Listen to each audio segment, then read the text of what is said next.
2025年的中國經濟撕開外殼，裡面早已千瘡百孔，4顆定時炸彈正在同時倒數。中央經濟工作會議還沒開，但現實已經把答案寫在了臉上，錢沒了，樓塌了，信心散了，連最後的安全墊都開始漏氣。第一顆炸彈叫做房地產，它不是今天才出問題，而是終於撐不住了。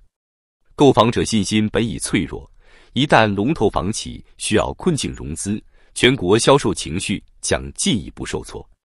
這不是危言聳聽，而是冰冷的預判。截至今年10月，全國月度銷售額仍比2024年均值低653億元人民幣。這不是回調，這是掉進深坑。高盛更直接，11月全國新房銷售同比暴跌20%至30%，遠弱於去年。這意味着什麼？意味着政策就是像打在棉花上，買不起的人依然買不起，敢買的人不再敢買。12月1日，中國指數研究院發布的百城價格數據顯示，11月百城二手住宅均價為13143元每平方米，環比下跌0.94%，同比下跌7.95%，并且是連續第43個月下跌，第43個月，整整3年半的下跌。一個家庭用一輩子攢下的錢，被市場用3年半慢慢蒸發。更殘酷的是，1線城市、2線城市、3、4線城市沒有一塊樂土。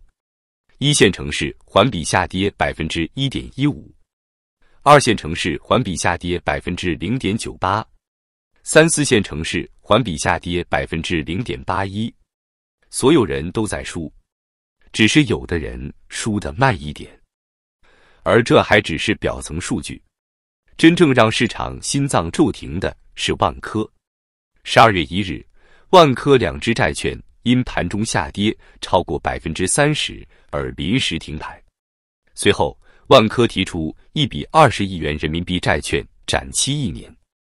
一個本該穩如磐石的行業龍頭開始展期，開始求生。這一刻，無聲卻震耳欲聾。如果連萬科都在喘氣，那其他開發商呢？那些小房企呢？那些靠一套房賭了一輩子的普通人呢？當標普下調萬科評級時，市場不是恐慌，是沉默。因為大家心裡都清楚，已經不需要更多壞消息了，自己早就住在壞消息裡。第二顆炸彈叫做消費萎縮與通縮陰影。官方喊擴大消費，6大部委聯合發文，電子產品、運動裝備、消費升級，目標到2027年達到萬億規模。文件寫得熱血沸騰，可現實呢？錢包比信心先倒下了。今年雙11持續整整40天，卻只錄得14.2%的增速，遠低於去年的26.6%。這不是節日，這是搶救式。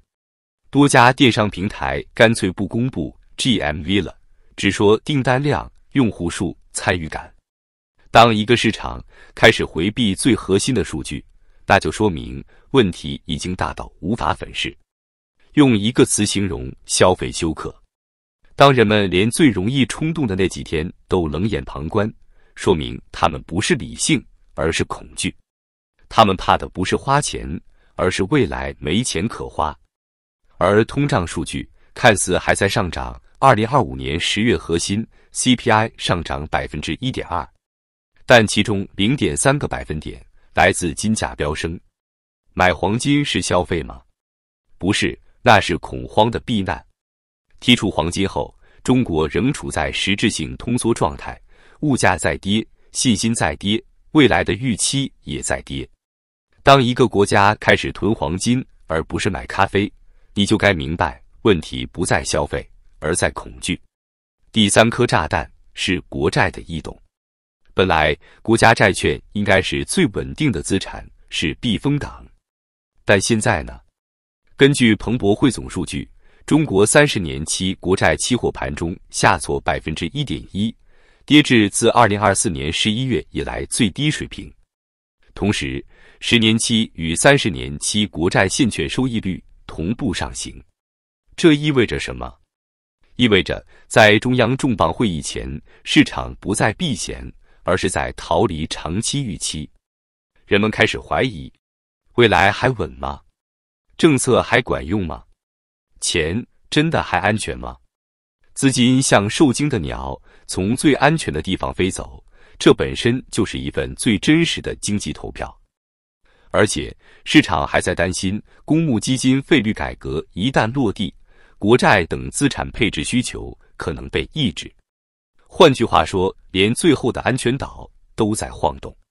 第4顆炸彈是最致命、最沉默的一顆地方債。截至12月2日，地方當局債券發行規模已經超過10萬億元人民幣。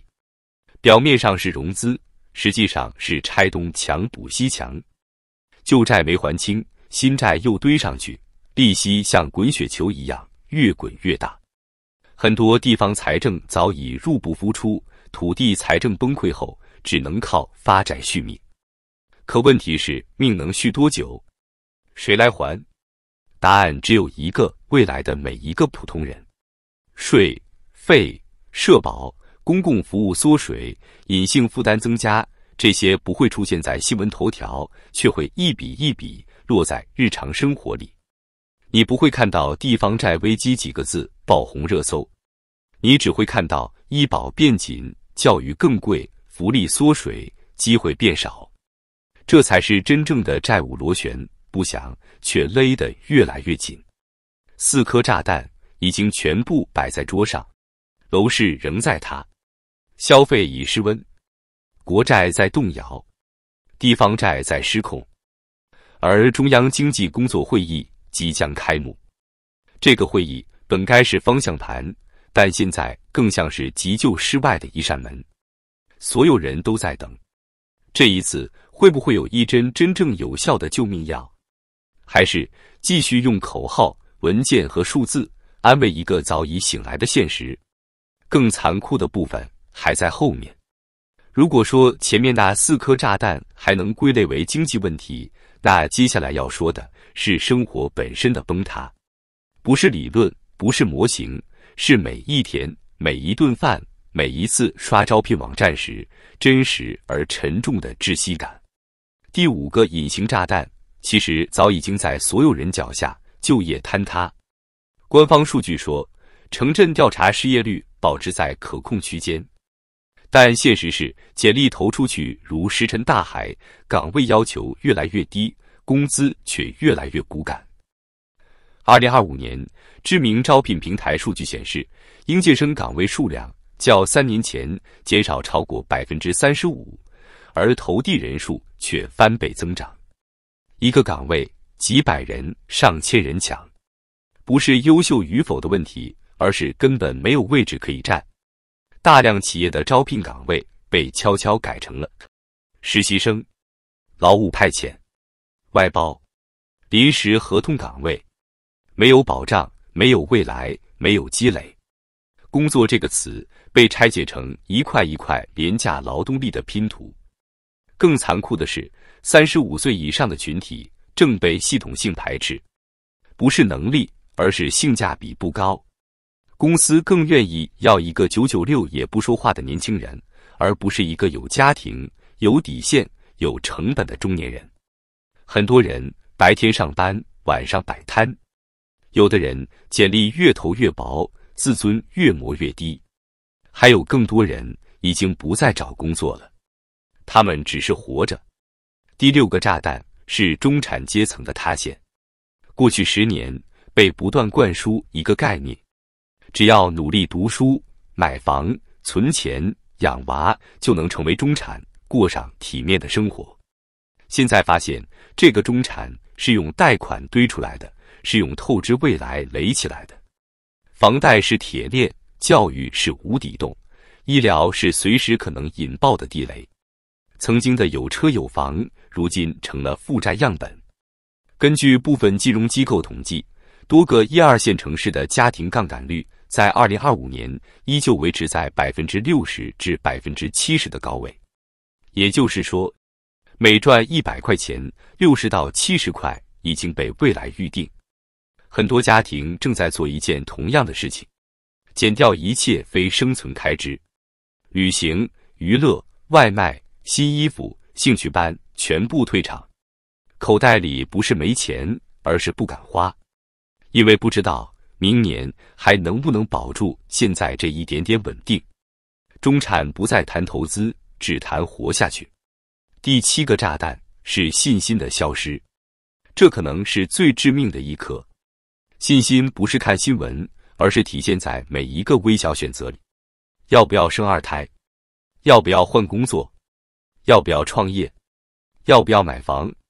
要不要繼續留在這裡？